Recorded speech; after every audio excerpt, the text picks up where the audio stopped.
Olá, gente. Bom dia, ou boa tarde, ou talvez boa noite. Não sei que hora vocês vão assistir isso aqui, né? Ou talvez até boa madrugada. Então, como já foi dito no grupo, eu sou Yassanã. Para quem não me conhece, eu era coordenadora pedagógica do Lucas Negas e professora de Química no ano passado, quando eu ainda morava em João Pessoa. Só que essa Yassanã que vos fala não mora mais em João Pessoa, então eu vim morar em Salvador, que é onde eu nasci, e aí por causa disso eu me afastei do projeto. Mas me afastei desses cargos que precisavam ser presenciais. Mas agora, nesse momento que nós estamos em pandemia e está todo mundo em casa, pelo menos eu espero, né? Que a maioria da gente não está podendo sair muito de casa, então, pelas aulas estão sendo, como as aulas estão sendo EAD, eu estou aqui dando essa ajuda. Eu espero que vocês gostem da aula. E hoje a gente vai falar sobre química orgânica. Muita gente que tivesse, talvez fosse dessa aula para vocês, inclusive o próprio Rondinelli, iria falar que era um conteúdo muito tranquilo, muito de boa. Eu particularmente odeio química orgânica, mas mesmo odiando, eu amo. Estranho? Talvez, mas juro a vocês que vocês vão entender o porquê. Como eu já disse, né, nós vamos trabalhar em introdução à química orgânica. Então é só o início, só essa partezinha inicial para a gente falar um pouco melhor sobre o conteúdo e falar sobre o que é a química orgânica e como a gente entende ela, certo? Então, a química orgânica mesmo, ela inicialmente começou como um estudo de compostos, né, de organismos vivos e vegetais. Como assim, Sana? Organismos vivos e vegetais? Organismos vivos, gente. Uma pessoa. Não tem muito o que explicar sobre isso, sabe? Uma pessoa, um animal, organismos que estão vivos. Ponto. Só que após toda essa questão, em 1923, se eu não me engano, em 1928, alguma coisa assim, um cientista, muito curioso, né? Que sempre, sério, na química tudo é assim, gente. Toda coisa que é descoberta, que a pessoa é muito curiosa para descobrir. Porque, para pra pensar, quando é que você vai pensar uma coisa dessa? Não. Aí ele, muito curioso, ele conseguiu descobrir que era possível sintetizar um componente orgânico, um composto orgânico, em laboratório. Porque antes não achavam isso. Antes achavam que só mesmo em organismos vivos e vegetais que você conseguia. Mas não, ele conseguiu sintetizar dentro do laboratório um composto orgânico. Que composto orgânico foi esse? Foi a ureia. Tudo bem. A partir daí, né, a química orgânica parou de ser só um estudo de componentes de organismos vivos e começou a ser também um estudo de compostos de carbono.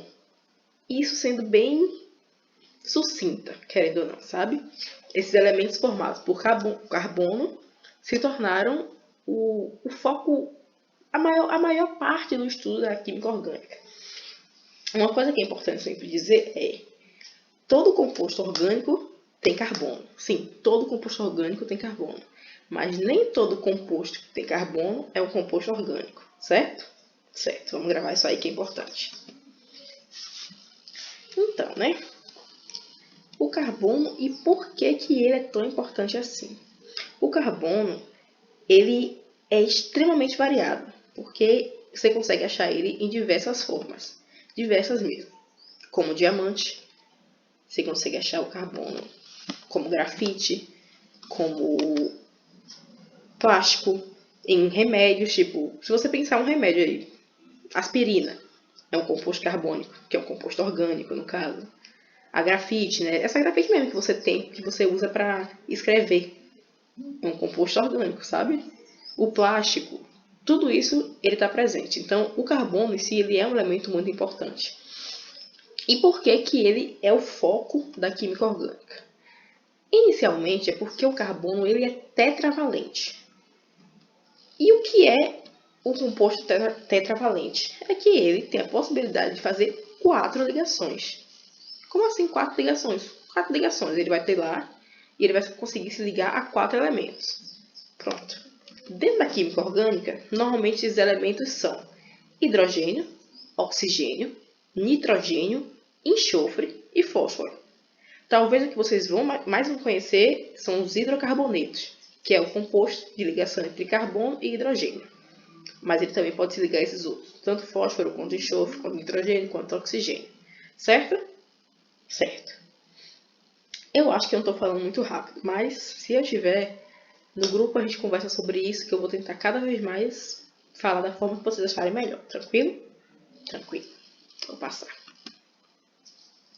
Então, por que o carbono ele acaba sendo o centro de tudo, né? Como eu disse, ele consegue fazer 4 ligações, e ele é tetravalente, né?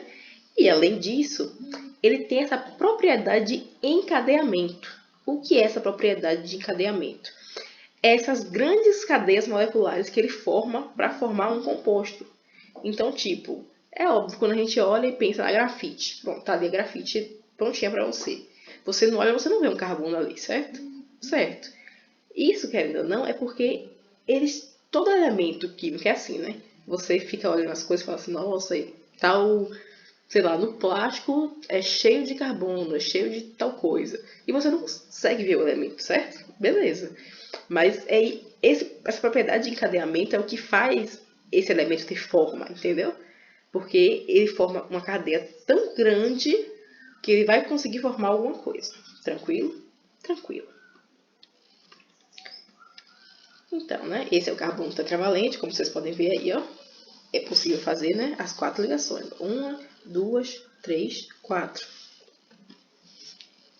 Então, uma coisa que é totalmente importante de saber. Vocês já estudaram ligações, certo? O professor Ron já trabalhou ligações iônicas, ligações covalentes e blá blá blá. Então, pronto. Predominantemente, os compostos carbônicos orgânicos, quando estão lá em suas ligações, eles fazem ligações covalentes. Sempre, Ayá. Predominantemente. Por isso tem essa palavra do início, sabe? Pode acontecer sim o fato de não ser uma ligação covalente, mas isso é muito difícil de acontecer. Muito difícil mesmo. Então, em sua maioria das vezes, eles fazem ligações covalentes, ok? Pronto. Quando eles estão em forma de hidrocarbonetos, e o que é hidrocarboneto? Essa não é o carbono e o oxigênio. Apenas, tranquilo?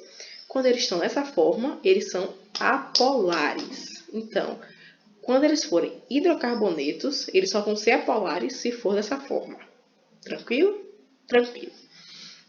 E dentre as 4 ligações possíveis do carbono, né, podem ser ligações simples, mas também podem ser duplas e triplas. Vamos continuar.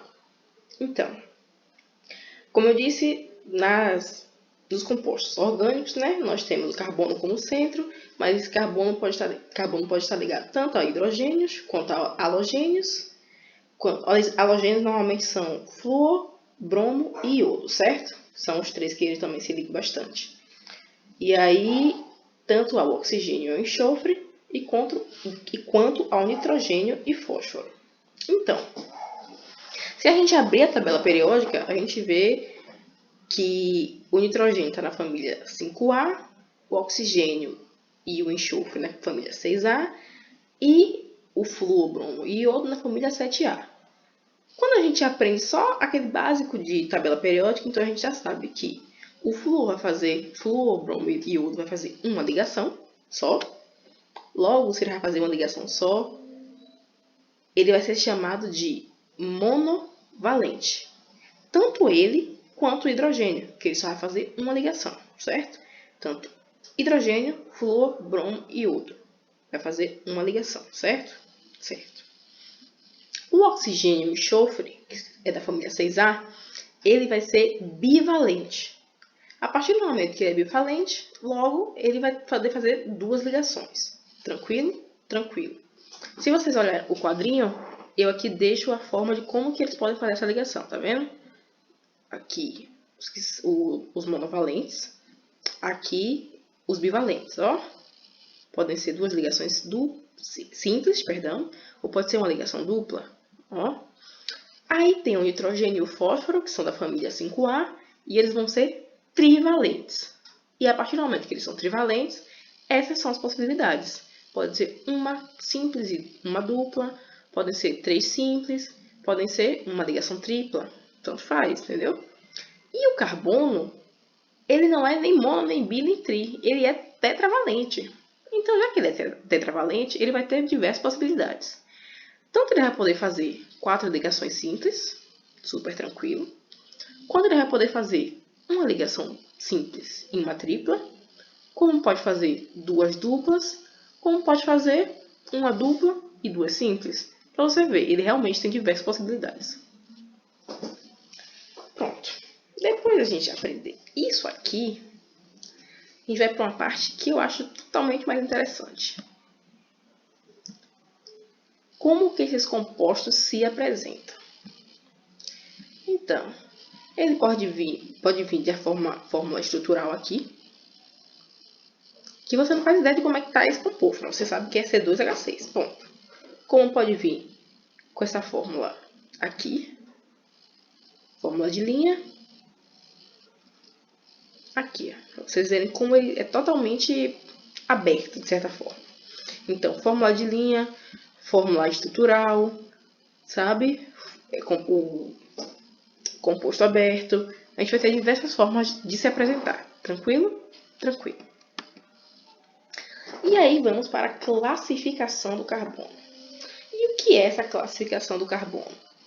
O carbono, ele pode ser primário, como também pode ser secundário, como pode ser terciário e pode ser quaternário. Tranquilo? E o que é isso? Simples, muito simples mesmo. O carbono primário é o carbono que vai estar ligado a apenas um carbono. Só isso. Tranquilo, certo? Que é esse carbono aqui, ó. Aqui, pronto. Esse carbono aqui é um carbono primário. Ele está ligado a apenas um carbono, tá vendo? O carbono secundário, ele vai estar ligado a dois carbonos. Que carbono é? Esse aqui. Está ligado a 1, 2. Tranquilo? O que é um carbono terciário? Esse aqui em vermelho. Ele está ligado a 3 carbonos. Tá vendo? E um carbono quaternário, é muito difícil falar essa palavra, gente, perdão. É esse aqui. Ele está ligado a 1, 2, 3, 4 carbonos. Deu para entender? Deu. Mas por que os outros não são? Porque uma parte que é sempre importante dizer, ele tem que estar ligado diretamente a esse carbono. Então, logo, esse aqui em azul marinho, você vê que ele está ligado diretamente a apenas 2 carbonos. 1, 2. Esse aqui está ligado aos 4. 1, 2, 3, 4. Esse aqui também a 2. Esse aqui está ligado a... Quer dizer, também não. Esse aqui a 2, esse aqui a 3. Sabe? Esse aqui é apenas ele. Então, essa é uma primeira classificação do carbono. Tranquilo? Continuando, né? Então, o carbono, ele pode ser saturado ou insaturado. E o que é um carbono saturado? Simplesmente é um carbono que vai ter apenas ligações simples. E o que é um carbono insaturado? É o que vai ter ligações duplas ou triplas. Tranquilo? Logo, isso aqui vai ser um carbono saturado e esses dois aqui vão ser ligações vão ser carbonos insaturados. Tranquilo? Sobre a hibridização, a gente vai trabalhar depois. Trabalhar com mais calma, sabe?